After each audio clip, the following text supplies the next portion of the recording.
and welcome to the Collegian News Webcast. I'm Jonathan Baldwin. And I'm Victoria Brito. We hope you had an enjoyable spring break. Here are this week's stories.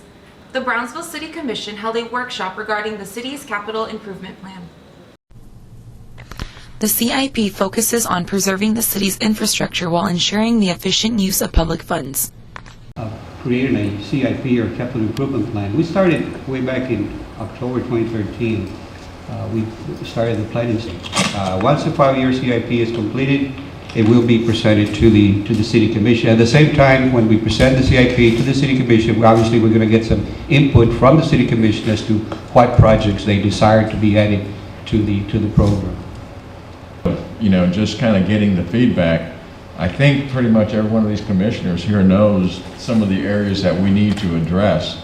And instead of doing it later while you first compile something and then present it so that we can add to it, why don't we do it all together at the same time? Get someone who, as a city planner, will allow us to give us an idea. In other business, the Commission approved a $179,000 amendment to the general fund to provide funding for the Brownsville Museum of Fine Art, the Historical Brownsville Museum, and the Brownsville Historical Association. What's happened is that with the growth of the museum, and we've had thousands and thousands just with this exhibition alone, what Marcela is doing and the other employees, they're doing a little bit of everything. And so we've gotten to the point now where we expect more growth, we expect more exhibitions. Like in past years, like we've told you, the City of Brownsville does not fund maintenance and operations. To take money from our funds to fund the operations of a center. We're opening up, just like I said in the other item, and I know I'll probably be outvoted, but it needs to be said. We are opening Pandora's box. Whatever the vote outcome is of this, you know, I fully support the museum. I fully support its growth.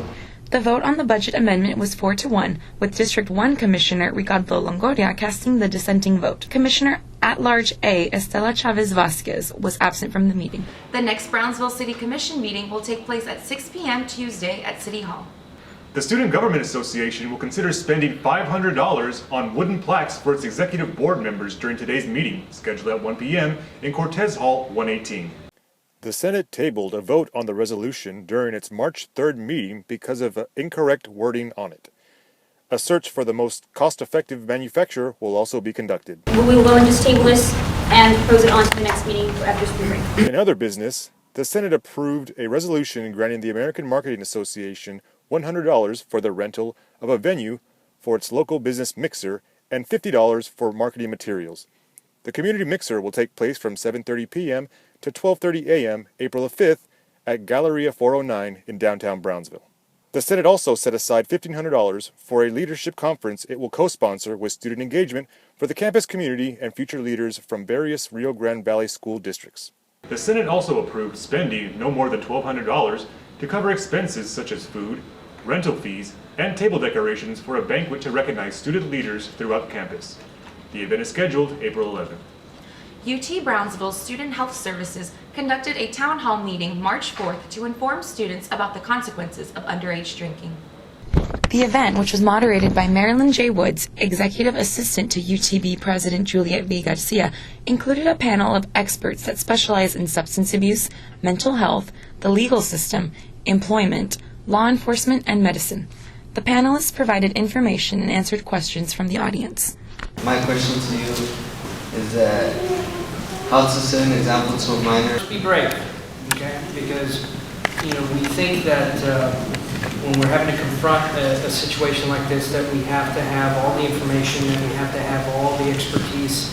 And it starts off with a simple conversation. You know, what you're talking about is basically intervening on somebody, trying to reach out to somebody and intervene on them. The panel included Sarah Sanchez, a spokeswoman for MAD, Mothers Against Drunk Driving, attorney Helen O. Delgadillo, Araceli Lopez of the Texas Alcohol Beverage Commission, Amelia Guerra, Director of Human Resources for the Brownsville Public Utilities Board, Joe Guerra, a licensed chemical dependency counselor from Origins Recovery Center on South Padre Island, Sergeant Juan G. Hernandez of the Texas Department of Public Safety. More than 100 students, parents, and members of the community attended the town hall meeting.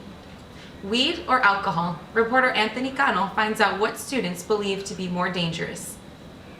For this week's I Think, we want to know what students find more dangerous, marijuana or alcohol.